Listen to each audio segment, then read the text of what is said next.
Bible സർവേയിലെ ഓബദ്യാവിന്റെ പുസ്തകം വരെയാണ് നാം ചിന്തിച്ചത്.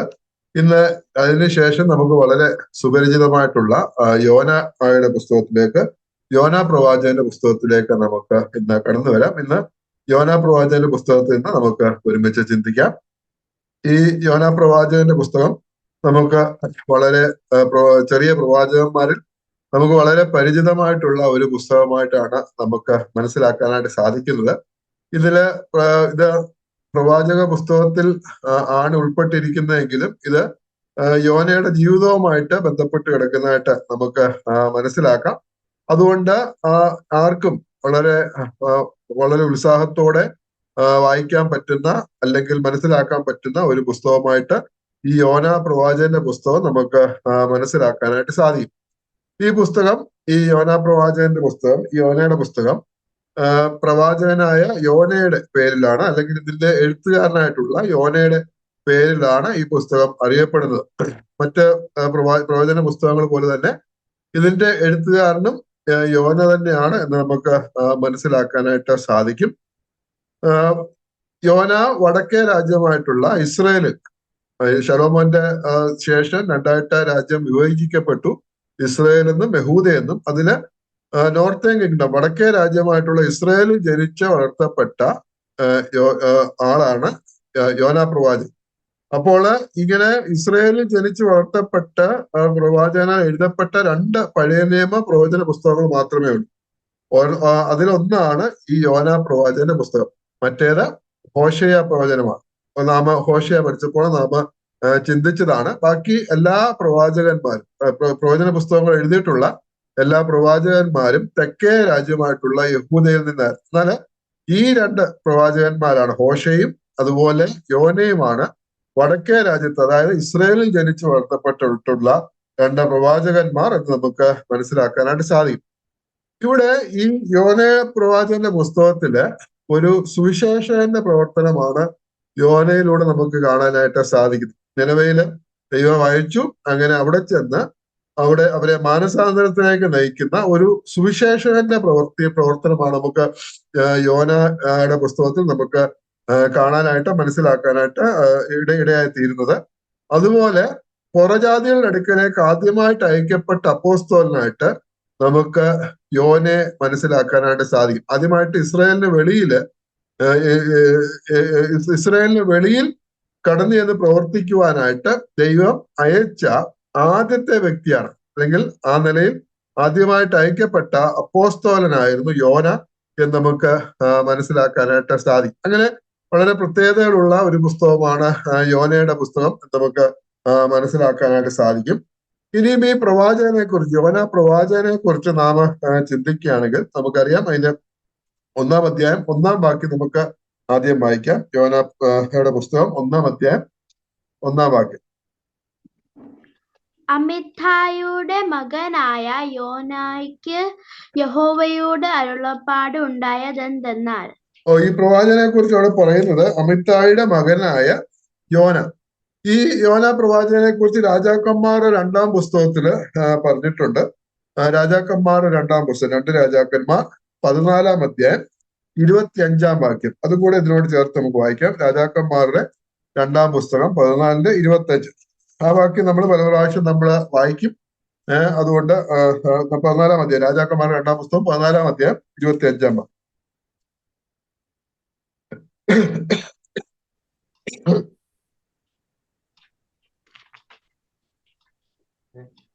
ഗത്ഹോഫർക്കാരനായ അമിത്ഥായുടെ മകനായ യോന പ്രവാചകൻ എന്ന തന്റെ ദാസൻ മുഖാന്തരം ഇസ്രായേലിന്റെ ദൈവമായ യഹോവ അരുളി ചെയ്ത വചന പ്രകാരം അവൻ ഹമാത്തിന്റെ അതിർ മുതൽ അറാബയിലെ നമുക്ക് ആ വാക്യം പിന്നീട് നമുക്ക് വായിക്കാം. ഇപ്പോൾ നാം അവിടെ യോന പ്രവാചകനെ കുറിച്ച് നമ്മൾ അവിടെ വായിക്കുന്നത്, യോന പുസ്തകത്തില് നാം അമിത്തായുടെ മകനായ യോന എന്നാണ് നാം കാണുന്നത്.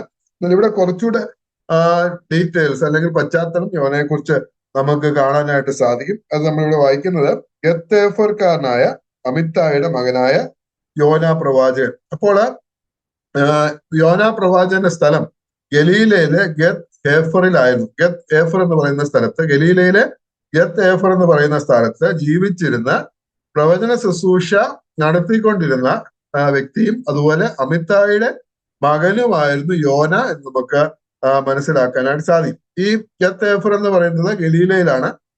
അതായത് നസ്രയത്തിൽ നിന്നും 4 മൈല് വടക്ക് ഭാഗത്തായിട്ട് സ്ഥിതി ചെയ്യുന്ന സ്ഥലമാണ് ഗത്ത് ഹേഫർ. അപ്പോൾ ആ ഗത്ത് ഹേഫറുകാരനായിട്ടുള്ള അമിത്തായിയുടെ മകനായിരുന്നു യോന എന്ന് നമുക്ക് മനസ്സിലാക്കാം. ഇസ്രയേലിന്റെ താന് പ്രവചന ശുശ്രൂഷ നടത്തിയിരുന്നു. ഈ യോന പ്രവചനത്തിൽ പറഞ്ഞിരിക്കുന്ന കാര്യം മാത്രമല്ല, താന് അതിനു മുമ്പേ പ്രവാചകനായിരുന്നു. അവിടെ ഇസ്രായേൽ തന്റെ സ്ഥലത്ത് താമസിച്ചുകൊണ്ട് താന് പ്രവചന ശുശ്രൂഷ നിർവഹിച്ചുകൊണ്ടിരിക്കുകയായിരുന്നു. അപ്പോൾ ഇസ്രായേലിൽ പ്രവചന ശുശ്രൂഷ നടത്തിക്കൊണ്ടിരുന്ന സമയത്തായിരുന്നു ദൈവം യോനയെ നിനവയിലേക്ക് അയക്കുകയും അതുപോലെ നിനവേക്കാർ യോനയുടെ പ്രസംഗം മൂലം മാനസാന്തരപ്പെടുകയും ചെയ്തത്. അതുകൊണ്ട് അതിന്റെ കാര്യങ്ങളൊക്കെ നമുക്ക് അറിയാവുന്നതാണ്. യോനയുടെ പുസ്തകം 1-ാം അധ്യായം 1 മുതൽ 3 വാക്യങ്ങൾ നമ്മൾ വായിക്കുന്നത്. അമിത്തായുടെ മകനായ യോനയ്ക്ക് യഹോവയുടെ അരുളപ്പാടുണ്ടായതെന്നാൽ, നീ പുറപ്പെട്ട് മഹാനഗരമായ നിനവയിലേക്ക് ചെന്ന് അതിന് വിരോധമായി പ്രസംഗിക്കുക. അവരുടെ ദുഷ്ടത എന്റെ സന്നിധിയിൽ എത്തിയിരിക്കുന്നു. എന്നാൽ യോന യഹോവയുടെ സന്നിധിയിൽ നിന്ന് തർശീഷിലേക്ക് ഓടിപ്പോയത് പുറപ്പെട്ട് യാഹോവിലേക്ക് ചെന്നു. അപ്പോൾ നമുക്ക് ആ കാര്യങ്ങൾ അറിയാവുന്നതാണ്. അപ്പോൾ തന്റെ നിനവയിലേക്ക് പ്രവചന ശുശ്രൂഷ നടത്തിക്കൊണ്ടിരുന്ന ഇസ്രായേൽ പ്രവചന ശുശ്രൂഷ നടത്തിക്കൊണ്ടിരുന്ന യോനയെ ദൈവം നിനവയിലേക്ക് അയക്കുന്നു. അവരുടെ മാനസാന്തരത്തിനായിട്ട് പ്രസംഗിക്കുവാനായിട്ട് യോനയെ അയക്കുന്നത് നമുക്ക് മനസ്സിലാക്കാം. അപ്പോൾ യോനയുടെ ആ ശുശ്രൂഷ മുഖാന്തരം നിനവേക്കാർ മുഴുവനായിട്ടും അവര് മാനസാന്തരപ്പെടുന്ന കാഴ്ച നമുക്ക് കാണാനായിട്ട് സാധിക്കും. അപ്പോൾ ദൈവം അവർക്ക് വരുത്തുമെന്ന് പറഞ്ഞ ആ ശിക്ഷയെ കുറിച്ച് ദൈവം അനുതപിച്ചു. അങ്ങനെ ദൈവം അവരെ നിനവേക്കാരെ വിടുവിക്കുന്ന കാഴ്ച നമുക്ക് കാണാൻ സാധിക്കും. യോന എന്നുള്ള വാക്കിന്റെ അർത്ഥം പ്രാവ്. യോന എന്ന വാക്കിന്റെ അർത്ഥം നാം നോക്കുകയാണെങ്കിൽ പ്രാവ് എന്നാണ് യോന എന്നുള്ള വാക്കിന്റെ അർത്ഥം. ഇനിയും ഈ കാലഘട്ടം യോനയുടെ കാലം നാം നോക്കുകയാണെങ്കിൽ, യോന പ്രവാചകന്റെ കാലഘട്ടം നാം നോക്കുകയാണെങ്കിൽ, നാം നേരത്തെ വായിച്ച രാജാക്കന്മാരുടെ 2-ാം പുസ്തകം 14-ാം അധ്യായം 25-ാം വാക്യത്തിൽ നാം വായിച്ചത്, ഗത്ത് ഹേഫർക്കാരൻ അമിത്തായുടെ മകനായ യോന പ്രവാചകൻ എന്ന തന്റെ ദാസൻ മുഖാന്തരം ഇസ്രായേലിന്റെ ദൈവമായ യഹോവ അരുളി ചെയ്ത വചനപ്രകാരം അവൻ ഹമാത്തിന്റെ അതിർത്തി മുതൽ അരാബയിലെ കടൽ വരെ ഇസ്രായേലിന്റെ ദേശത്തെ വീണ്ടും സ്വാധീനമാക്കി. അപ്പൊ നമുക്ക് മനസ്സിലാക്കാനായിട്ട് സാധിക്കും, യോനയുടെ കാലം എന്ന് പറയുന്നത് യെരോബെയാം 2-ാമൻ ഇസ്രായേലില് ഭരിച്ചിരുന്ന സമയത്താണ്. യെരോബെയാം 2-ാമൻ ഭരിച്ചിരുന്ന സമയത്താണ്. യെരോബെയാം 2-ാമന്റെ കാലം എന്ന് പറയുന്നത് BC 790 മുതൽ BC 750 വരെയുള്ള കാലഘട്ടമാണ്. അപ്പോൾ ആ സമയത്ത് യെരോബെയാം 2-ാമൻ ഇസ്രയേലിൽ രാജാവായിട്ട് വാണിരുന്ന സമയത്ത് അവിടെ യോന അവിടെ ശുശ്രൂഷ ചെയ്തതായിട്ട് നമുക്ക് മനസ്സിലാക്കാനായിട്ട് സാധിക്കും. നാം കഴിഞ്ഞ ആമോസിന്റെ പുസ്തകം പഠിച്ചപ്പോൾ ആമോസും ആ സമയത്ത് പ്രവർത്തിച്ച അല്ലെങ്കിൽ ഉണ്ടായിരുന്ന ഒരു പ്രവാചകനായിരുന്നു. അപ്പോൾ ആമോസിന്റെ പുസ്തകം പഠിച്ചപ്പോൾ നാം കാണുകയുണ്ടായി, ഇസ്രയേലിലെ രാജാക്കന്മാരിൽ ഏറ്റവും ശക്തനും അതുപോലെ പ്രതാപശാലിയുമായിരുന്നു ഈ യെരോബെയാം 2-ാമൻ. അത് മാത്രമല്ല, ഇസ്രായേൽ രാജ്യം വളരെ സാമ്പത്തികമായിട്ടും ഭൗതികമായിട്ടും വളരെ ഉയർച്ച പ്രാപിച്ച സമയമായിരുന്നത്. ഇവിടെ യോന പ്രവാചകൻ ഇവിടെ പറഞ്ഞ പ്രവചനം അനുസരിച്ച് പല ദേശങ്ങളും പിടിച്ചടക്കുവാനായിട്ട്, രാജ്യത്തോട് ചേർക്കുവാനായിട്ട് യെരോബെയാമിന് സാധിച്ചു. ആ നിലയിൽ ഉള്ള വളരെ ഉയർച്ച പ്രാപിച്ചു നിൽക്കുന്ന സമയമായിരുന്നു യെരോബെയാം 2-ാമന്റെ ഭരണകാലം എന്ന് നമുക്ക് മനസ്സിലാക്കാം. അത് മാത്രമല്ല, ഈ നിനവെ എന്ന് പറയുന്നത് അശൂർ രാജ്യത്തിന്റെ തലസ്ഥാനമായിരുന്നു. അശൂർ രാജ്യത്തിന്റെ തലസ്ഥാന നഗരമായിരുന്നു നിനവെ. അന്ന് ആ കാലത്ത് അശൂരിനെ ഭരിച്ചിരുന്ന രാജാവ്, പല വേദപണ്ഡിതന്മാരുടെയും അഭിപ്രായം അനുസരിച്ച് ആ രാജാവിന്റെ പേര് അതത് നിരാരി 3-ാമൻ എന്ന രാജാവാണ് അശൂർ ഭരിച്ചിരുന്നത്. ഈ രാജാവാണ് പിന്നെ യോനയെ നിനവയിലേക്ക് സ്വാഗതം ചെയ്തതും എന്ന് നമുക്ക് മനസ്സിലാക്കാം. ഇവിടെ യോനയുടെ പുസ്തകത്തില് നിനവേ രാജാവ് എന്ന് നാം വായിക്കുന്നുണ്ട്. പക്ഷെ അത് നിനവയുടെ മാത്രമുള്ള രാജാവല്ല, അശൂറിന്റെ രാജാവായിരുന്നു. അശൂർ രാജ്യത്തിന്റെ രാജാവ്. അപ്പോൾ നിനവെ അശൂരിന്റെ തലസ്ഥാനമായിരുന്നു. അപ്പോൾ ആ രാജാവായിരുന്നു. അതത് നിരാരി മൂന്നാമനായിരുന്നു അശൂരിലെ രാജാവ് എന്ന് നമുക്ക് മനസ്സിലാക്കാനായിട്ട് വിശ്വസിക്കുവാനായിട്ട് നമുക്ക് സാധിക്കും. ഇനി പലരും അഭിപ്രായപ്പെടുന്നത് യോന എന്നൊരാള് ജീവിച്ചിരുന്നിട്ടില്ലെന്നും അതുപോലെ ഈ പുസ്തകത്തിലെ കാര്യങ്ങൾ ഇത് വിശ്വസിക്കാൻ കഴിയാത്തതാണ്, ഇതിന് വെറും സങ്കല്പിക കഥയാണെന്നും യോന ഒരു സാങ്കല്പിക കഥാപാത്രമാണെന്നും ചിലര് അഭിപ്രായപ്പെടാറുണ്ട്. ഇത് വായിക്കുമ്പോൾ ഒരുപക്ഷെ നമുക്കും അങ്ങനെയൊക്കെ തോന്നാം, ചില ഈ കാര്യങ്ങളൊക്കെ എങ്ങനെയാണ് സംഭവിക്കുന്നത് എന്ന് നമുക്ക് തോന്നിയേക്കാം. എന്നാൽ നമ്മൾ മനസ്സിലാക്കേണ്ടുന്ന കാര്യം യോന ഒരു ചരിത്ര പുരുഷനാണ് നമുക്ക് മനസ്സിലാക്കാൻ സാധിക്കും. അത് മാത്രമല്ല ഈ പുസ്തകത്തിൽ പറഞ്ഞിരിക്കുന്ന ഓരോ കാര്യങ്ങളും അത് അക്ഷരം പ്രതി സംഭവിച്ചിട്ടുള്ള കാര്യങ്ങളാണ്. ഇതിൽ അതിശയോക്തിയായിട്ടൊന്നുമില്ല. സംഭവിച്ച കാര്യങ്ങൾ മാത്രമേ ഈ പുസ്തകത്തിലെ ഉള്ളൂ. വെറും കഥയായിട്ട് അല്ലെങ്കിൽ സങ്കല്പമായിട്ടൊന്നുമില്ല എന്ന് നമുക്ക് മനസ്സിലാക്കാനായിട്ട് സാധിക്കും.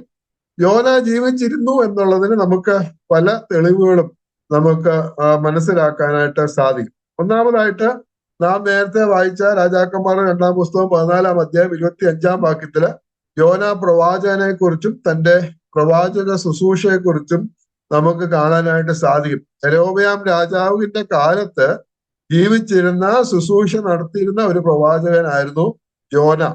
യെരോബെയാം ചരിത്ര വ്യക്തിയാണെങ്കിൽ യോനയും തീർച്ചയായിട്ടും ഒരു ചരിത്ര വ്യക്തിയായിട്ട് നമുക്ക് മനസ്സിലാക്കാനായിട്ട് സാധിക്കും. പിന്നെ രണ്ടാമത്തെ കാര്യം എന്ന് പറയുന്നത് നമ്മുടെ കർത്താവ് യേശു ക്രിസ്തു യോനയെയും തന്റെ പ്രവാചക ശുശ്രൂഷയും ചരിത്ര വസ്തുക്കളായിട്ട് പ്രസ്താവിച്ചിട്ടുണ്ട്. കർത്താവ് അംഗീകരിച്ചിട്ടുണ്ട് ചരിത്ര വസ്തുക്കളായിട്ട് യോനയും തന്റെ പ്രവാചക ശുശ്രൂഷയെയും അംഗീകരിച്ചായിട്ട് നമുക്ക് മനസ്സിലാക്കാനായിട്ട് സാധിക്കും. 2 സ്ഥലത്ത് ആ യോനയെ കുറിച്ച് കർത്താവ് പറയുന്നതായിട്ട് നമുക്ക് കാണാം. മത്തായിയുടെ സുവിശേഷം 12-ാം അധ്യായം അതിന്റെ 39 മുതൽ 41 വരെയുള്ള വാക്യങ്ങൾ. മത്തായി 12-ന്റെ 39 മുതൽ 41 വരെ.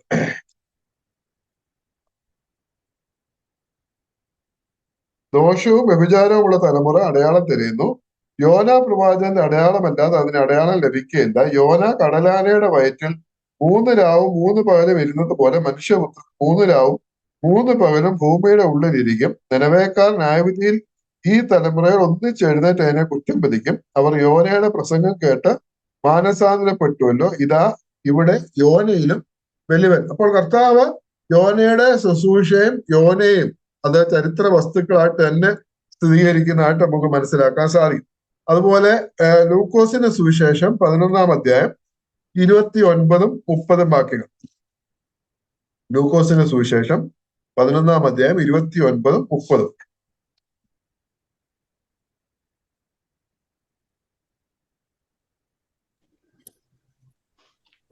പുരുഷാരം തിങ്ങിക്കൂടിയപ്പോൾ അവൻ പറഞ്ഞു തുടങ്ങിയത്, ഈ തലമുറ ദോഷമുള്ള തലമുറയാകുന്നു. അത് അടയാളം അന്വേഷിക്കുന്നു. യോനയുടെ അടയാളമല്ലാതെ അതിന് ഒരു അടയാളവും ലഭിക്കയില്ല. യോന നിനവേക്കാർക്ക് അടയാളം ആയതുപോലെ മനുഷ്യപുത്രൻ ഈ തലമുറയ്ക്കും ആകും. ഈ 2 വേദഭാഗത്ത് നമ്മുടെ കർത്താവ് യേശു ക്രിസ്തു യോനയെക്കുറിച്ചും യോനയുടെ പ്രവർത്തനത്തെക്കുറിച്ചും പറയുന്നുണ്ട്. അതുകൊണ്ട് തന്നെ യോന ഒരു ചരിത്ര വ്യക്തിയായിരുന്നെന്നും ഈ സംഭവങ്ങളൊക്കെ നടന്നിട്ടുള്ള സംഭവങ്ങളാണെന്നും നമുക്ക് മനസ്സിലാകാം. ഇതൊന്നും സാങ്കല്പികമായിട്ടുള്ള കഥയല്ല. യോന ഒരു സാങ്കല്പിക കഥാപാത്രമല്ല എന്ന് നമുക്ക് മനസ്സിലാക്കാനായിട്ട് സാധിക്കും. ഇനി ഇത് വായിക്കുമ്പോൾ പലർക്കും ഉണ്ടാകുന്ന ഒരു സംശയമാണ്, യോനയും മഹാമത്സ്യവും കടലാനയുടെ വയറ്റിൽ യോന 3 ദിവസം 3 രാവും 3 പകലുമായിരുന്നു. അപ്പോൾ ഒരു മനുഷ്യനെ വിഴുങ്ങത്തക്ക മത്സ്യം ഉണ്ടോ എന്ന് ചോദിക്കുന്നവരുണ്ട്. അതുപോലെ ഒരു മനുഷ്യൻ 3 ദിവസം ജീവനോടെ ഒരു മത്സ്യത്തിന്റെ വയറ്റിൽ ജീവിക്കാനായിട്ട്, അത് സമ്പൂർണ്ണ ബോധത്തോടുകൂടെ ഒരു മത്സ്യത്തിന്റെ വയറ്റില് 3 ദിവസം ജീവിക്കാനായിട്ട് പറ്റുമോ? ഒരു മനുഷ്യനെ വിഴുങ്ങത്തക്ക ഒരു മത്സ്യം ഉണ്ടോ എന്ന് പലരും ചോദിക്കാറുണ്ട്. ആ നിലയിൽ നാമും ഒരുപക്ഷെ ചിന്തിക്കാറുണ്ട്. എന്നാൽ നമ്മൾ മനസ്സിലാക്കേണ്ടുന്ന കാര്യം 1-ാം അധ്യായം 17-ാം വാക്യത്തിലേക്ക് നമ്മൾ വരുമ്പോൾ നമ്മൾ വായിക്കുന്നത്, യോനെ വിഴുങ്ങേണ്ടതിന് യഹോവ ഒരു മഹാമത്സ്യത്തെ കൽപ്പിച്ചാക്കിയിരിക്കുന്നു. അങ്ങനെ യോന 3 രാവും 3 പകലും മത്സ്യത്തിന്റെ വയറ്റിൽ കിടന്നു. അപ്പോൾ യഹോവ കൽപ്പിച്ചാക്കി, ഒരു മത്സ്യത്തെ യോനെ വിഴുങ്ങാനായിട്ട് കൽപ്പിച്ചാക്കി. അപ്പോൾ ആ ദൈവത്തിന്റെ പ്രവർത്തനമാണ് നമുക്ക് മനസ്സിലാക്കാനായിട്ട് സാധിക്കും. ദൈവത്തിന്റെ വ്യക്തമായിട്ടുള്ള പ്രവർത്തനമാണത്. ദൈവമാണ് മഹാമത്സ്യത്തെ അവിടെ കൽപ്പിച്ചാക്കുന്നത്. അത് മാത്രമല്ല, ദൈവം തന്നെ ജനത്തിന് വേണ്ടി ചെയ്തതെല്ലാം നമ്മൾ നോക്കുകയാണെങ്കിൽ അതെല്ലാം അത്ഭുതങ്ങളാണ്. ദൈവജനം നമ്മൾ ചിന്തിക്കുമ്പോൾ, നമ്മൾ വായിക്കുമ്പോൾ നമ്മുടെ യുക്തിയും നമ്മുടെ ലോജിക്കും ഒക്കെ നമ്മൾ മാറ്റി വെക്കണം. എന്നിട്ട് മാത്രമേ നമുക്ക് പഠിക്കാനായിട്ട് മനസ്സിലാക്കാനായിട്ട് സാധിക്കത്തുള്ളൂ. കാരണം ദൈവത്തിന്റെ പ്രവർത്തനങ്ങളെല്ലാം നമ്മുടെ യുക്തിക്ക് അപ്പുറമാണ്, നമ്മുടെ ലോജിക്കിന് അപ്പുറമാണ് ദൈവത്തിന്റെ പ്രവർത്തനങ്ങൾ. അതുപോലെ തന്നെ ജനത്തിന് വേണ്ടി ദൈവം ചെയ്ത എല്ലാം അത്ഭുതങ്ങളാണ് നമുക്ക് മനസ്സിലാക്കാൻ സാധിക്കും. ചെങ്കടൽ വറ്റിച്ചത്, അത് സാധാരണ യുക്തിക്ക് ബുദ്ധിക്ക് മനസ്സിലാക്കാനായിട്ട് സാധിക്കുമോ? അതുപോലെ ആകാശത്ത് നിന്ന് മന്ന വർഷിപ്പിച്ച് നൽകിയത്, അതുപോലെ പാറയിൽ നിന്ന് വെള്ളം പുറപ്പെടുവിച്ചത്, ഇതെല്ലാം അത്ഭുതങ്ങളാണ്. യോർദാൻ വറ്റിച്ചത്, ഈ കാര്യങ്ങളൊക്കെ തന്നെ ജനത്തിന് ദൈവം ചെയ്തതെല്ലാം അത്ഭുതങ്ങളാണ്. അതെല്ലാം നമുക്ക് വിശ്വസിക്കാമെങ്കിൽ യോനയുടെ പുസ്തകത്തിൽ ദൈവം പ്രവർത്തിച്ച അത്ഭുതങ്ങളെയും നമുക്ക് വിശ്വസിക്കാനായിട്ട് സാധിക്കും. അതുകൊണ്ട് അങ്ങനെ ഒരു മത്സ്യത്തെ ദൈവം കൽപ്പിച്ചാക്കി. എന്നാൽ അത് മാത്രമല്ല, ഇപ്പോൾ ഉള്ള പല ശാസ്ത്രജ്ഞന്മാരും സ്ഥിരീകരിക്കുന്നുണ്ട് ഈ സംഭവങ്ങൾ. കാരണം ഇങ്ങനെയുള്ള ഈ മത്സ്യങ്ങൾ ഉണ്ടെന്നും, ഒരു മനുഷ്യനെ വിഴുങ്ങാൻ കഴിവുള്ള മത്സ്യങ്ങൾ ഉണ്ടെന്നും, ഒരു മനുഷ്യന് മത്സ്യത്തിന്റെ വയറ്റില് ദിവസങ്ങളോളം ജീവനോടെ ഇരിക്കാനായിട്ട് സാധിക്കുമെന്നും പല തെളിവുകളും കണ്ടെത്തിയിട്ടുണ്ട്. അതുകൊണ്ട് അങ്ങനെ ചിന്തിച്ചാലും അത് സംഭവിക്കാവുന്നതാണ്. എന്നാൽ ദൈവത്തിന്റെ വലിയ പ്രവർത്തനമാണ്, അത്ഭുതമാണ് അതിന്റെ പിന്നിൽ ഉണ്ടായിരുന്നത്. അത്ഭുതങ്ങളെ കുറിച്ച് കൊണ്ട് നിറഞ്ഞ ഒരു പുസ്തകമായിട്ട് യോനയുടെ പുസ്തകം നമുക്ക് കാണാനായിട്ട് സാധിക്കും. അതുകൊണ്ട് ദൈവത്തിന്റെ പ്രവൃത്തികളെല്ലാം ആ നിലയിലാണ്. നാം അത് അതുപോലെ തന്നെ വിശ്വസിക്കുകയും മനസ്സിലാക്കുകയും ചെയ്യേണ്ടുന്നത് വളരെ ആവശ്യമാണ്. ഇനിയും ഈ പുസ്തകത്തിന്റെ യോന പ്രവചനത്തിന്റെ പർപ്പസ് അല്ലെങ്കിൽ അതിന്റെ ഉദ്ദേശത്തെ കുറിച്ച് നമ്മൾ ചിന്തിക്കുകയാണെങ്കിൽ പല പല കാര്യങ്ങൾ നമുക്ക് ഈ പുസ്തകത്തിൽ നിന്ന് നമുക്ക് മനസ്സിലാക്കാനായിട്ട് സാധിക്കും. പ്രധാനമായിട്ടും യോനയിലൂടെ ദൈവം ഇസ്രായേലിനെ ഒരു പാഠം പഠിപ്പിക്കാനായിട്ട് ആഗ്രഹിച്ചു. കാരണം നമുക്കറിയാം, ഇസ്രായേലില് അനേക പ്രവാചകന്മാർ എഴുന്നേറ്റിട്ടുണ്ട്. അനേക പ്രവാചകന്മാർ എഴുന്നേറ്റിട്ടും ഇസ്രായേൽ ജാതി മനം തിരിഞ്ഞില്ല. അവര് കൂടുതൽ മനം കടുപ്പിച്ചു, ദൈവത്തിൽ നിന്ന് അകന്നകന്നുപോയി. എത്രയും പ്രവാചകന്മാരെ ദൈവം എഴുന്നേൽപ്പിച്ചോ അതിനനുസരിച്ച് അവർ ദൈവത്തോട് മറുതലിച്ചു, ദൈവത്തിൽ നിന്ന് ദൂരെ പോയി. പക്ഷെ ഏറ്റവും ദുഷ്ടന്മാരായിട്ടുള്ള നിനവേക്കാര് ഈ യോന പ്രവാചകൻ എന്ന് പറഞ്ഞ ഒറ്റ പ്രവാചകന്റെ ദൂത് ഒരു വട്ടം കേട്ടപ്പോൾ അവര് രട്ടിലും വെണ്ണീറിലും ഇരുന്ന് മാനസാന്തരപ്പെടുന്നതായിട്ട് നമുക്ക് മനസ്സിലാക്കാനായിട്ട് സാധിക്കും. ഒറ്റ പ്രസംഗം, യോനയുടെ ഒറ്റ വാചകത്തിലുള്ള ഒരു പ്രസംഗം മാത്രമേ ഉള്ളൂ. എന്നാൽ ആ പ്രസംഗം മുഖാന്തരം ആ നിനവേക്കാര്, മഹാദുഷ്ടന്മാരായിട്ടുള്ള നിനവേക്കാര് അവര് രട്ടിലും വെണ്ണീരിലും വീഴുന്ന അവര് അനുദപിക്കുകയും മാനസാന്തരപ്പെടുകയും ചെയ്യുന്ന കാഴ്ച നമുക്ക് കാണാം.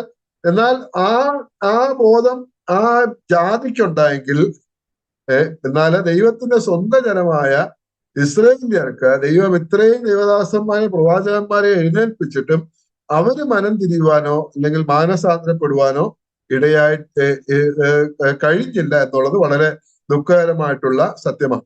അത് മാത്രമല്ല, ഈ പുസ്തകത്തിൽ നമുക്ക് മനസ്സിലാക്കുന്ന കാര്യം, ദൈവം ദീർഘക്ഷമയും മഹാദയമുള്ളവനാണ്.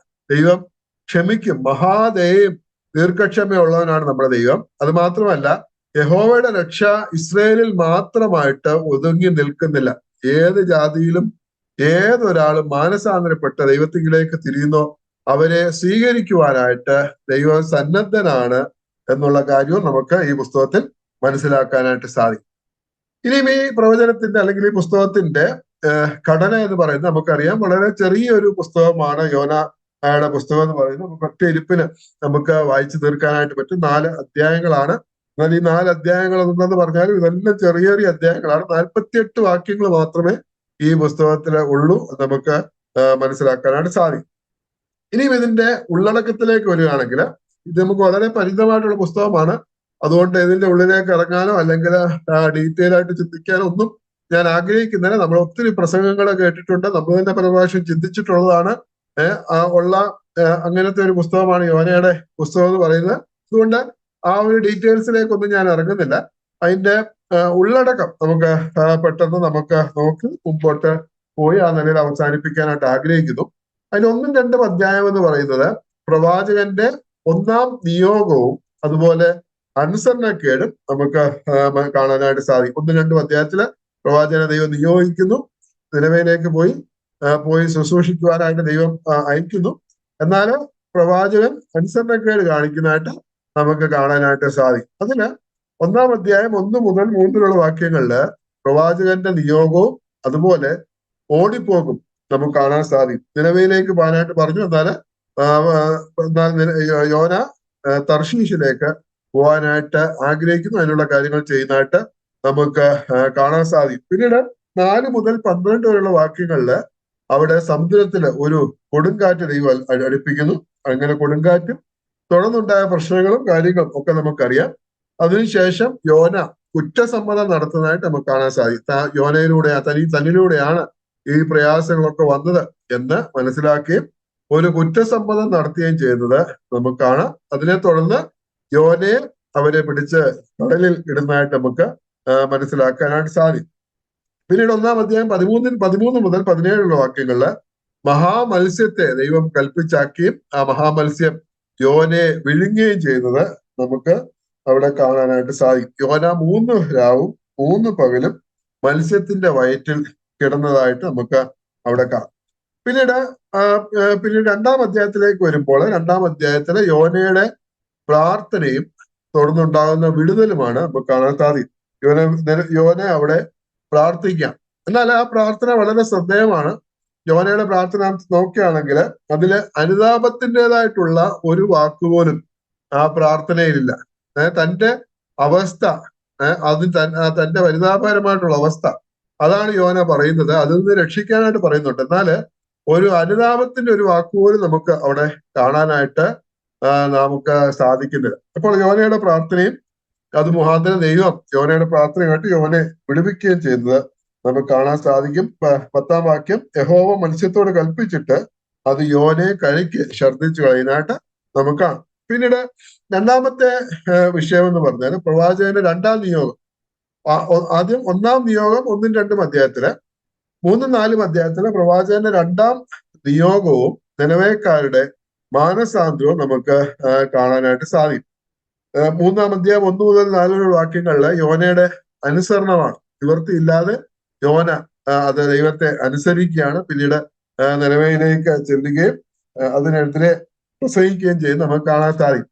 എന്നാൽ യോനയുടെ പ്രസംഗം വളരെ ശ്രദ്ധേയമാണ്. യോന, നമ്മളവിടെ 4-ാം വാക്യത്തിൽ വായിക്കുന്നത്, യോന നഗരത്തിൽ കടന്ന് ആദ്യം 1 ദിവസത്തെ വഴി ചെന്നു, ഇനി 40 ദിവസം കഴിഞ്ഞാൽ നിനവെ ഉന്മൂലമാകും എന്ന് ഘോഷിച്ചു പറഞ്ഞു. ഒറ്റ സെന്റൻസിലുള്ള ഒരു പ്രസംഗമാണ്. ഇനിയും 40 ദിവസം കഴിഞ്ഞാൽ നിനവെ ഉന്മൂലമാകുമെന്ന് ഘോഷിച്ചു പറഞ്ഞു. എന്നാൽ അതിനേക്കാളും അധികമായിട്ടൊന്നും താൻ പ്രസംഗിച്ചില്ല. യോനയുടെ ആഗ്രഹവും നിനവേ ഉന്മൂലമാകണമെന്ന് തന്നെയാണ്. ദൈവത്തിന്റെ കോപം നിനവയുടെ മേൽ വരണമെന്ന് തന്നെയാണ്. അതുകൊണ്ട് മാനസാന്തരപ്പെടാനുള്ള വഴിയോ അല്ലെങ്കിൽ അങ്ങനെയുള്ള കാര്യമോ ഒന്നും യോന അവിടെ പ്രസംഗിക്കുന്നില്ല. 40 ദിവസം കഴിഞ്ഞിട്ട് നിലവെ ഉന്മൂലമാകും, അതിന്റെ കാരണം എന്താണെന്നോ ഒന്നും യോന അവിടെ പറയുന്നില്ല. എന്നാൽ നിലവേക്കാര് അവിടെ മാനസാന്തരപ്പെടും. 3-5 മുതൽ 9 വാക്യങ്ങളില് നിലവേക്കാരുടെ മാനസാന്തരം നമുക്ക് കാണാനായിട്ട് സാധിക്കും. പിന്നീട് 3-ാം അധ്യായം 10-ാം വാക്യത്തില് നിലവയുടെ വിടുതൽ നമുക്ക് കാണാൻ സാധിക്കും. ദൈവം അവരെ വിടുവിക്കുന്നു. 10-ാം വാക്യത്തിൽ 3-10 നമ്മൾ വായിക്കുന്നത്, അവർ ദുർമാർഗം വിട്ടുതിരിഞ്ഞു എന്ന് ദൈവം അവരുടെ പ്രവൃത്തികളാൽ കണ്ടപ്പോൾ താൻ അവർക്ക് വരുത്തുമെന്ന് അരുളിച്ചെയ്തിരുന്ന അനർത്ഥത്തെ കുറിച്ച് ദൈവം അനുതപിച്ചു, അത് വരുത്തിയതുമില്ല. അപ്പോൾ ദൈവം മഹാദേവൻ ദീർഘക്ഷമയുള്ളവനാണ്. അവര് മാനസാന്തരപ്പെട്ടപ്പോൾ, മാനസാന്തരപ്പെട്ട കാര്യമൊക്കെ നമുക്ക് കാണാൻ സാധിക്കും. രാജാവ് ഒരു പരസ്യം പ്രസിദ്ധമാക്കി, എന്നിട്ട് പറഞ്ഞു എല്ലാവരും ഉപവസിക്കണം, എല്ലാവരും 8-ലും വെണ്ണീറിൽ വരുന്നു, മനുഷ്യരും മൃഗങ്ങളും എല്ലാവരും ഒരുപോലെ ഉപവസിച്ചു. അവരാരും ഒരു വസ്തുവും ആസ്വദിച്ചില്ല. അങ്ങനെ അവർ ദൈവത്തോട് നിലവിളിച്ചു. അപ്പോൾ അവര് മനം തിരിഞ്ഞ് ദൈവത്തിലേക്ക് മടങ്ങി വന്നപ്പോൾ ദൈവം അവരെ വിടുവിക്കുന്ന ആ കാഴ്ച നമുക്ക് മനസ്സിലാക്കാനായിട്ട് സാധിക്കും. അപ്പോൾ ദൈവം അവിടെ അവരെ വിടുവിക്കുന്നു. പിന്നീട് 4-ാം അധ്യായത്തിലേക്ക് വരുമ്പോൾ അവിടുത്തെ വിഷയം പ്രവാചകന്റെ കോപവും അതിന് ലഭിച്ച ശാസനയുമാണ് നമുക്ക് കാണാനായിട്ട് സാധിക്കും. 4-ാം അധ്യായം തുടങ്ങുന്നത് ഇങ്ങനെയാണ്: യോനയ്ക്ക് ഇത് അത്യന്തം അനിഷ്ടമായി, അവന് കോപം വന്നു, അവൻ യഹോവയോട് പ്രാർത്ഥിച്ചു, അയ്യോ യഹോവേ, ഞാൻ എന്റെ ദേശത്തായിരുന്നപ്പോൾ ഞാൻ പറഞ്ഞ വാക്ക് ഇത് തന്നെയല്ലയോ? അതുകൊണ്ടായിരുന്നു ഞാൻ തർശീഷിലേക്ക് ബന്ധപ്പെട്ട് ഓടിപ്പോയത്. നീ കൃപയും കരുണയും ദീർഘക്ഷമയും മഹാദയുള്ള ദൈവമായ അർത്ഥത്തെക്കുറിച്ച് അനുദപിക്കുന്നവൻ എന്ന് അവൻ പറഞ്ഞു. അപ്പോൾ യോന അവിടെ കോപിക്കുകയാണ്, ദൈവത്തോട് കോപിക്കുകയാണ്. അതിന്റെ കാരണം ദൈവം അവരോട് മഹാദയ കാണിച്ചു, അവരെ വിടുവിച്ചു. അപ്പോൾ ആ യോനയുടെ മാനസിക നില നമുക്കറിയാം. ഇവര് നശിച്ചു പോകണം, ഉന്മൂലമാകണം എന്ന് തന്നെ ആഗ്രഹിച്ച് അവിടെ മനസ്സില്ലാ മനസ്സോടെ ചെന്ന് ശുശ്രൂഷിച്ച ഒരു പ്രവാചകനാണ് യോന പ്രവാചകൻ എന്ന് നമുക്ക് മനസ്സിലാക്കാനായിട്ട് സാധിക്കും. എന്നാൽ ദൈവം അവരെ വിടുവിക്കുന്ന കാഴ്ചയും നമുക്ക് മനസ്സിലാക്കാനായിട്ട് സാധിക്കും. ഈ ലോകത്തിലെ ഇതുവരെ ഉണ്ടായിട്ടുള്ള ഏറ്റവും വലിയൊരു മാനസാന്തരമാണ്. 1,20,000 പേരാണ് ഒറ്റ പ്രസംഗത്തിൽ, ഒറ്റ വാചകത്തിലുള്ള പ്രസംഗത്തില്, അതും പ്രവാചകൻ ഒട്ടും ഇല്ലാതെ പ്രസംഗിച്ച പ്രസംഗത്തില് മാനസാന്തരപ്പെട്ടത്, ദൈവത്തിങ്കിലേക്ക് തിരിഞ്ഞത്. അതുപോലൊരു മാനസാന്തരം ലോക ചരിത്രത്തിൽ ഇന്ന് വരെയും ഉണ്ടായിട്ടില്ല. ആ നിലയിൽ ദൈവം അവിടെ യോനെ ഉപയോഗിക്കുന്നതായിട്ട് നമുക്ക് മനസ്സിലാക്കാനായിട്ട് സാധിക്കും. അങ്ങനെ പ്രവാചകന്റെ കോപം, പിന്നീട് പ്രവാചകനെ ദൈവം ശാസിക്കുന്ന കാര്യം നമുക്ക് 4-ാം അധ്യായത്തില് നമുക്ക് കാണാനായിട്ട് സാധിക്കും. അതിന്റെ 11-ാം വാക്യത്തില് ദൈവം പറഞ്ഞ് അവസാനിപ്പിക്കുന്നത്, എന്നാൽ വലം കൈയും ഇടം കൈയും തമ്മിൽ തിരിച്ചറിഞ്ഞുകൂടാത്ത 1,20,000 ചിന്തുവാനം മനുഷ്യരും അനേകം മൃഗങ്ങളുള്ള മഹാനഗരമായ നിനവയോട് എനിക്ക് അയ്യോഭാവം തോന്നരുതോ എന്ന് ചോദിച്ചു. അപ്പോൾ ആരും നശിച്ചു പോകാൻ ദൈവം ആഗ്രഹിക്കുന്നില്ല. അതിപ്പം എത്ര അധമനായിട്ടുള്ള പാപിയാണെങ്കിലും, എത്ര ആണെങ്കിലും ആരും നശിച്ചു പോകാൻ നമ്മുടെ ദൈവം ആഗ്രഹിക്കുന്നില്ല. എല്ലാവരും രക്ഷപ്പെടണം, അതാണ് ദൈവം ആഗ്രഹിക്കുന്നത്. അത് ദൈവത്തിന്റെ കർത്താവിന്റെ ആ മനസ്സ് നാം മനസ്സിലാക്കേണ്ടുന്നത് ആവശ്യം. ആരും നശിക്കാനായിട്ട്, ആരും ശിക്ഷിക്കാനായിട്ട് ദൈവം ആഗ്രഹിക്കുന്നില്ല. മഹാദയം ദീർഘക്ഷമയുമുള്ള ദൈവമാണ്. ഇതിനുള്ള ബന്ധത്തില് നമുക്ക് പത്രോസിന്റെ 2-ാം ലേഖനം അതിന്റെ 3-ാം അധ്യായം 2 പത്രോസ് 3-ാം അധ്യായം അതിന്റെ 9-ാം വാക്യത്തിൽ നമ്മൾ വായിക്കുന്നത്, കർത്താവ് തന്റെ വാഗ്ദത്തം നിവർത്തിപ്പാൻ താമസിക്കുന്നില്ല, ആരും നശിച്ചു പോകാതെ എല്ലാവരും മാനസാന്തരപ്പെടുവാൻ അവൻ ഇച്ഛിച്ച് നിങ്ങളോട് ദീർഘക്ഷമ കാണിക്കുന്നത്. കർത്താവിന്റെ ആഗ്രഹം എന്താണ്? ഹൃദയത്തിലെ ആഗ്രഹം എന്താണ്? ആരും നശിച്ചു പോകാതെ എല്ലാവരും മാനസാന്തരപ്പെടണം. അതാണ് കർത്താവ് ആഗ്രഹിക്കുന്നത്. എല്ലാവരും മാനസാന്തരപ്പെടണം. അവിശ്വാസികൾ എല്ലാവരും മാനസാന്തരപ്പെടണം. നമ്മൾ വിശ്വാസികളും എല്ലാവരും മാനസാന്തരപ്പെടണം. നമ്മളെല്ലാവരും മാനസാന്തരപ്പെടണം. അതാണ്. ആർക്കും ഒരു ശിക്ഷയും വരാനായിട്ട് പാടില്ല. ദൈവം ആരെയും ശിക്ഷിക്കാനായിട്ട് ആഗ്രഹിക്കുന്നില്ല. അതാണ് നമുക്ക് യോനയുടെ പുസ്തകത്തിൽ നമുക്ക് മനസ്സിലാക്കാനായിട്ട് സാധിക്കും. ഇനി ഈ പുസ്തകത്തിന്റെ പ്രത്യേകതകളിലേക്ക് നാം വരികയാണെങ്കിൽ, ചില പ്രത്യേകതകളിലേക്ക് നമുക്ക് വരികയാണെങ്കിൽ, ഒന്നാമതായിട്ട് ഇസ്രായേലിനെ കുറിച്ച് ഒന്നും പറയാതെ പുറജാതി നഗരമായിട്ടുള്ള നിനവയെ കുറിച്ച് മാത്രം പറയുന്ന ഒരു പുസ്തകമാണ് ഈ യോന പ്രവാചകന്റെ പുസ്തകം. ഇസ്രായേലിനെ കുറിച്ച് ഇതിലൊന്നും പറയുന്നില്ല.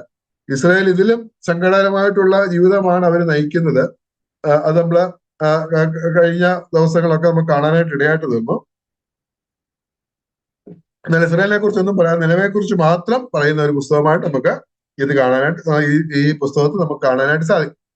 പിന്നീട് 2-ാമത്തെ പ്രത്യേകത എന്ന് പറഞ്ഞാല്, ഈ പുസ്തകത്തില് ആരോടാണോ ദൂത് അറിയിക്കുന്നത്, അതായത് നിനവയോടാണ് ദൂത് അറിയിക്കുന്നത്. ആ നിനവയെ കുറിച്ച് 9 പ്രാവശ്യം ഈ 4 അധ്യായങ്ങൾ പറഞ്ഞിട്ടുണ്ട്. എന്നാല് അനുസരണം കേട്ട പ്രവാചകൻ, ഈ യോന പ്രവാചകനെ കുറിച്ച് 18 പ്രാവശ്യം ഈ 4 അധ്യായത്തില് പറഞ്ഞിട്ടുണ്ട്. നിലവയെ കുറിച്ച് 9 പ്രാവശ്യവും പ്രവാചകനെ കുറിച്ച് 18 പ്രാവശ്യവും പറഞ്ഞിട്ടുണ്ട്. എന്നാല് ഈ 4 അധ്യായങ്ങളിൽ ഏറ്റവും അധികം പറഞ്ഞിട്ടുള്ളത് ദൈവത്തെ പറ്റിയാണ്. 4 അധ്യായങ്ങളിലായിട്ട് 38 പ്രാവശ്യം ദൈവത്തെ കുറിച്ച് പറയുന്നതായിട്ട് നമുക്ക് കാണാൻ സാധിക്കും. അപ്പോൾ ഈ പുസ്തകത്തിന്റെ പ്രധാന വിഷയം എന്ന് പറഞ്ഞാൽ ദൈവത്തിന്റെ പ്രവൃത്തിയും, അതുപോലെ ദൈവത്തോട് നാം എങ്ങനെയാണ് പ്രതികരിക്കുന്നതിനെ കുറിച്ചും പറയുന്നതായിട്ട്, അല്ലെങ്കിൽ പ്രസ്താവിക്കുന്നതായിട്ട് നമുക്ക് മനസ്സിലാക്കാനായിട്ട് സാധിക്കും. 38 പ്രാവശ്യമാണ് ദൈവത്തെ കുറിച്ച് കാണുക. അപ്പോൾ ദൈവത്തിന്റെ പ്രവർത്തനം വളരെ വ്യക്തമായിട്ട് പറയുന്ന, അല്ലെങ്കിൽ മനസ്സിലാക്കിച്ചു തരുന്ന ഒരു പുസ്തകമായിട്ട് ഈ യോന പ്രവാചക പുസ്തകം നമുക്ക് മനസ്സിലാക്കാനായിട്ട് സാധിക്കും. ഇനിയും 3-ാമത്തെ പ്രത്യേകത എന്ന് പറഞ്ഞാല്, ഈ പുസ്തകത്തിൽ നമ്മൾ നേരത്തെ ചിന്തിച്ചതുപോലെ ദൈവത്തിന് ഭൂപക്ഷമില്ല. ഏത് ജാതിയിൽപ്പെട്ട ആളിനെയും ദൈവം രക്ഷിക്കാനായിട്ട് മാനസാന്തരപ്പെട്ട് ദൈവത്തിലേക്ക് വരുന്ന ആരെയും രക്ഷിക്കാനായിട്ട് ദൈവം സന്നദ്ധനാണ്. അപ്പോൾ അതുകൊണ്ട് ദൈവത്തിന് മുഖപക്ഷമില്ലെന്നും മാനസാന്തരപ്പെട്ട ദൈവത്തിലേക്ക് വരുന്ന ഏത് പാപിയെയും ദൈവം അംഗീകരിക്കുമെന്നും ഈ പുസ്തകം പറയുന്നു. ആർക്കും ദൈവത്തിന്റെ അടുക്കലേക്ക് കടന്നു വരാം. മാനസാന്തരപ്പെട്ട് ദൈവത്തിങ്കിലേക്ക് കടന്നു വരാനായിട്ട് സാധിക്കും. പിന്നീട് നാലാമതായിട്ട് നാം കാണുന്നത് വടക്കേ രാജ്യമായിട്ടുള്ള ഇസ്രയേലിൽ ജനിച്ച് വളർത്തപ്പെട്ട ഒരു പ്രവാചകനാൽ എഴുതപ്പെട്ട 2 പ്രവചന പുസ്തകങ്ങളിൽ ഒരു പുസ്തകമാണ് യോനയുടെ പുസ്തകം. മറ്റേത് നാം ചിന്തിച്ചതുപോലെ ഹോശയ പ്രവചനമാണ്. അപ്പോൾ ഇസ്രയേലിൽ ജനിച്ച, വടക്കേ രാജ്യമായിട്ടുള്ള ഇസ്രയേലിൽ ജനിച്ച ഈ പ്രവചന പുസ്തകം എഴുതിയിട്ടുള്ള പ്രവാചകന്മാരിൽ 2 പ്രവാചകന്മാർ മാത്രമേ ഉള്ളൂ. ഒന്ന് ഹോശയാണ്, രണ്ടാമത്തേത് യോനയാണ്. ബാക്കി എല്ലാവരും യഹൂദ രാജ്യത്തിൽ നിന്നുള്ള പ്രവാചകന്മാരാണ്. പിന്നീട് അഞ്ചാമതായിട്ട് ഇതിന്റെ പ്രത്യേകത എന്ന് പറഞ്ഞാല് നാം നേരത്തെ മത്തായിയുടെ സുവിശേഷം 12-ാം അധ്യായം 40-ഉം 41-ഉം വാക്യങ്ങൾ നമ്മൾ വായിച്ചു. നമുക്കൊന്നുകൂടെ വായിക്കാം. കർത്താവ് അവിടെ പറയുന്നത് മത്തായി 20-ന്റെ 40-ഉം 41-ഉം.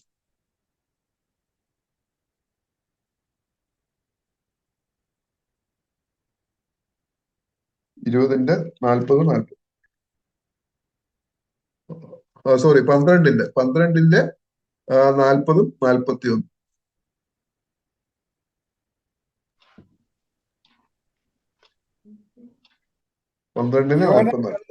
ദിനത്തിൽ 3 രാവും 3 പകലും ഇരുന്നത് പോലെ മനുഷ്യപുത്രൻ 3 രാവും 3 പകലും ഭൂമിയുടെ ഉള്ളിൽ ഇരിക്കും. നിനവേക്കാർ ന്യായവിധിയിൽ ഈ തലമുറയോട് ഒന്നിച്ചെഴുന്നേറ്റ് അതിനെ കുറ്റം വിധിക്കും. അവർ യോനയുടെ പ്രസംഗം കേട്ട് മനസ്സാന്തരപ്പെട്ടുവല്ലോ. ഇതാ ഇവിടെ യോനയിലും വലിയവൻ. ഓക്കെ, ഇവിടെ ഇതാ യോനയിലും വലിയവൻ. യോന കടലാനയുടെ വയറ്റിൽ 3 രാവും 3 പകലും ഇരുന്ന പോലെ മനുഷ്യപുത്രൻ 3 രാവും 3 പകലും ഭൂമിയുടെ ഉള്ളിൽ ഇരിക്കും. അപ്പോൾ കർത്താവ് യോന എന്നുള്ള ഒരേ ഒരു പ്രവാചകനുമായിട്ട് മാത്രമേ കർത്താവ് തന്നെത്താൻ ഉപമിച്ചിട്ടുള്ളൂ. ഇത്രയും പ്രവാചകന്മാരുണ്ടായിട്ടും യോനയുമായിട്ട് മാത്രമേ ഒരു കർത്താവ് തന്നെത്താൻ ഉപമിച്ചിട്ടുള്ളത് എന്നുള്ളതും വളരെ ശ്രദ്ധേയമായിട്ടുള്ള കാര്യമാണ്. യോന ഭൂമിയുടെ ഉള്ളില് 3 രാവും 3 പകലും ഇരുന്നത് പോലെ മനുഷ്യപുത്രൻ ഇരിക്കും എന്ന് നമുക്ക് അവിടെ കാണാനായിട്ട് സാധിക്കും. അപ്പോൾ യോനയോട് കർത്താവ് തന്നെത്താൻ ഉപമിക്കുന്നതായിട്ട് നമുക്ക് കാണാനായിട്ട് സാധിക്കും. അതുപോലെ നാം നേരത്തെ ചിന്തിച്ച പോലെ ഈ പുസ്തകം എന്ന് പറയുന്നത് അത്ഭുതങ്ങളെ കൊണ്ട് നിറഞ്ഞ ഒരു പുസ്തകമായിട്ട് ഈ പുസ്തകം നമുക്ക് കാണാനായിട്ട് സാധിക്കും. ഇതിലുള്ള എല്ലാ കാര്യങ്ങളും അത് നമുക്ക് വളരെ അത്ഭുതമായിട്ടാണ് നമുക്ക് മനസ്സിലാക്കാനായിട്ട് സാധിക്കും. നമുക്കറിയാം, സമുദ്രത്തിൽ ഉണ്ടായ കൊടുങ്കാറ്റ് ഒരു അത്ഭുതമാണ്. അതുപോലെ മഹാമത്സ്യം ഒരു വലിയ അത്ഭുതമാണ്. അതുപോലെ ഒറ്റ ദിവസം കൊണ്ട് മുളച്ചു വന്ന ആവണക്ക്, പിന്നീട് അത് കുത്തിക്കളഞ്ഞ പുഴു, ഇതെല്ലാം വലിയ അത്ഭുതമായിട്ട് നമുക്ക് കാണാനായിട്ട് സാധിക്കും. എന്നാൽ ഏറ്റവും വലിയ അത്ഭുതമായിട്ട് ഈ പുസ്തകത്തിൽ നമ്മൾ കാണുന്നത് പ്രവാചകന്റെ ഒറ്റ വാചകത്തിലുള്ള പ്രസംഗം കൊണ്ട് നിനവേ പട്ടണത്തിലെ എല്ലാ ജനങ്ങളും, അതായത് 1,20,000 ജനങ്ങള് ഒറ്റ പ്രസംഗം കൊണ്ട് മാനസാന്തരപ്പെട്ടു എന്നാണ് നമുക്ക് കാണാൻ സാധിക്കും. അതാണ് ഏറ്റവും വലിയ അത്ഭുതമായിട്ട് ഈ പുസ്തകത്തിൽ നമുക്ക് കാണാനായിട്ട് സാധിക്കും. ആ ലോക ചരിത്രത്തിലെ ഏറ്റവും വലിയ മാനസാന്തരമായിട്ട് ഈ മാനസാന്തരം നമുക്ക് കാണാനായിട്ട് സാധിക്കും. എന്നിട്ടും യോന അവിടെ കോപിക്കുന്നതായിട്ട്, അത് തനിക്ക് അനിഷ്ടമാകുന്നതായിട്ട് നമുക്ക് കാണാനായിട്ട് സാധിക്കും. സത്യത്തിൽ യോന സന്തോഷം കൊണ്ട് തുള്ളിച്ചാടേണ്ടതാണ്. ഇങ്ങനെ വലിയൊരു പ്രവർത്തനം ദൈവം തന്നിലൂടെ നടത്തിയപ്പോൾ താൻ സന്തോഷിക്കേണ്ടതാണ്. കാരണം ഒരു ദൈവദാസനെ സംബന്ധിച്ച്, ഒരു പ്രവാചക അല്ലെങ്കിൽ സുവിശേഷകനെ സംബന്ധിച്ച് ഏറ്റവും വലിയ ആവശ്യം അവരുടെ എന്ന് പറയുന്ന ആത്മാക്കളാണ്. അപ്പോൾ ഇത്രയും പേർ ഒറ്റ പ്രസംഗം കൊണ്ട്, അത് ഒറ്റ വാചകത്തിലെ പ്രസംഗം കൊണ്ട് ഇത്രയും പേര് മാനസാന്തരപ്പെട്ട് ദൈവത്തിലേക്ക് തിരിയുക, അത് വളരെ സന്തോഷമുളവാക്കേണ്ട കാര്യമാണ്. എന്നാല് യോന അവിടെ കോപിക്കുന്ന കാഴ്ച നമുക്ക് കാണാനായിട്ട് സാധിക്കും. ആ നിലയിലുള്ള ഒരു അനുസരണം കെട്ട ഒരു പ്രവാചകനായിട്ട് യോനെ നമുക്ക് മനസ്സിലാക്കാനായിട്ട് സാധിക്കും. ഈ പുസ്തകത്തിന്റെ കീവേഡ് അല്ലെങ്കിൽ പ്രധാന വാക്ക് എന്ന് പറയുന്നത് കൽപ്പിച്ചു എന്നുള്ളതാണ്. കൽപ്പിച്ചു, ദൈവം കൽപ്പിച്ചിട്ടാണ് ഈ കാര്യങ്ങളെല്ലാം നടന്നത്. എന്റെ 1-ാം അധ്യായം 17-ാം വാക്യം വായിക്കാം. 1-ാം അധ്യായം, യോനെ വിഴുങ്ങേണ്ടതിന് യഹോവ ഒരു മഹാമത്സ്യത്തെ കൽപ്പിച്ചാക്കിയിരുന്നു. പിന്നെ 2-ാം അധ്യായം 10-ാം വാക്യം, എന്നാൽ യഹോവ മത്സ്യത്തോട് കൽപ്പിച്ചിട്ട് അത് യോനയെ കരയ്ക്ക് ഛർദ്ദിച്ചു കളഞ്ഞു. പിന്നീട് 4-ാം അധ്യായം 6-ാം വാക്യം, യോനെ അവന്റെ സങ്കടത്തിൽ നിന്ന് വിടുവിപ്പാൻ തക്കവണ്ണം അവന്റെ തലയ്ക്ക് തണലായിരിക്കുകയാണ് യഹോവയായ ദൈവം ഒരു ആവണക്ക് കൽപ്പിച്ചുണ്ടാക്കി. പിന്നീട് 7-ാം വാക്യം 4-7, പിറ്റേനാൾ പുലർന്നപ്പോൾ ദൈവം ഒരു പുഴുവിനെ കൽപ്പിച്ചാക്കി അത് ആവണക്കിനെ കുത്തിക്കളഞ്ഞു. പിന്നീട് 8-ാം വാക്യം, അത്യുഷ്ണമുള്ള ഒരു കിഴക്കൻ കാറ്റ് കൽപ്പിച്ചു വരുത്തി. അപ്പോൾ ഇവിടെ എല്ലാം ദൈവം കൽപ്പിച്ചു നമുക്ക് കാണാം. അപ്പോൾ ദൈവം കൽപ്പിച്ചിട്ട് ഓരോ കാര്യങ്ങളും ദൈവം യോനയ്ക്ക് വേണ്ടി കൽപ്പിച്ചാക്കുന്ന, യോനയെ ചില കാര്യങ്ങൾ പഠിപ്പിക്കാനായിട്ട്, യോനയെ തിരിച്ചു കൊണ്ടുവരാനായിട്ട് എല്ലാം ദൈവം കൽപ്പിച്ചാക്കുന്ന കാര്യം നമുക്ക് ഈ പുസ്തകത്തിൽ നമുക്ക് കാണാനായിട്ട് സാധിക്കും. ഈ പുസ്തകത്തില് ഇതിന്റെ പ്രധാന വാക്യം എന്ന് പറഞ്ഞാൽ 4-ാം അധ്യായം 11-ാം വാക്യം, അതിന്റെ അവസാനത്തെ വാക്യം നാം വായിക്കുന്നത്, നമ്മുടെ ദൈവം മഹാദയം ദീർഘക്ഷമയുള്ളവനാണ്, എന്നാൽ വലങ്കയും ഇടങ്കയും തമ്മിൽ തിരിച്ചറിഞ്ഞുകൂടാത്ത 1,20,000 ചില്വാനം മനുഷ്യരും അനേകം മൃഗങ്ങളുമുള്ള മഹാനഗരമായ നിനവയോട് എനിക്ക് അയ്യോ ഭാവം തോന്നരുതോ എന്ന് കൽപ്പിച്ചു. അപ്പോൾ ദൈവത്തിന് അയ്യോ ഭാവം തോന്നുന്നു. ആരും നശിച്ചു പോകാനായിട്ട് ദൈവം ആഗ്രഹിക്കുന്നില്ല. ആ ദൈവത്തിന്റെ ആ മഹാദയം ദീർഘക്ഷമയും നമുക്ക് മനസ്സിലാക്കാനായിട്ട് സാധിക്കും. ഇനി ക്രിസ്തുവിനെ നമുക്ക് യോനയുടെ പുസ്തകത്തിൽ നമുക്ക് കാണാനായിട്ട് സാധിക്കും. കർത്താവ് തന്നെ പറഞ്ഞാൽ, മത്തായിയുടെ സുവിശേഷം 12-ാം അധ്യായം 39-41 വരെ നമ്മൾ വായിച്ചത്, യോന കടലാനയുടെ വയറ്റിൽ 3 രാവും 3 പകലും ആയിരുന്നത് മനുഷ്യപുത്രൻ ഭൂമിയുടെ ഉള്ളിൽ 3 രാവും 3 പകലും ഇരിക്കേണ്ടതാകുന്നു എന്നുള്ളതിന്റെ സാദൃശ്യമായിട്ടാണ്. അതായത് യോനയുടെ പുസ്തകത്തിൽ മരിച്ച് അടക്കപ്പെട്ട് ഉയർത്തെഴുന്നേറ്റ് ജീവിക്കുന്ന കർത്താവിനെ നമുക്ക് ദർശിക്കുവാനായിട്ട് മനസ്സിലാക്കാനായിട്ട് സാധിക്കും. ആ നിലയില് ഉള്ള നമുക്ക് വളരെ സുപരിചിതമായിട്ടുള്ള പുസ്തകമാണ് യോനയുടെ പുസ്തകം. നമുക്ക് നാം അനേക പ്രാവശ്യം ചിന്തിക്കുകയും കേൾക്കുകയും ഒക്കെ ചെയ്യുന്ന പ്രസംഗങ്ങളിലൂടെ നാം കേൾക്കുന്ന ഒരു പുസ്തകമായിട്ട് യോനയുടെ പുസ്തകം ഇരിക്കുന്നതായിട്ട് നമുക്ക് മനസ്സിലാക്കാനായിട്ട് സാധിക്കും. അപ്പോൾ പ്രധാനമായിട്ടും ഇത്രയും കാര്യങ്ങളാണ് ഈ പുസ്തകത്തിൽ നിന്ന് നമുക്ക് ചിന്തിക്കാനായിട്ട് ഇടയായത്. ദൈവം നമ്മെ സഹായിക്കട്ടെ. തുടർന്നുള്ള ദിവസങ്ങളിലും ഈ പഠനം മുമ്പോട്ട് പോകാനായിട്ട് ദൈവം നമ്മെ സഹായിക്കട്ടെ. ദൈവത്തിന്റെ നാമം മഹത്വപ്പെടുമാറാകട്ടെ.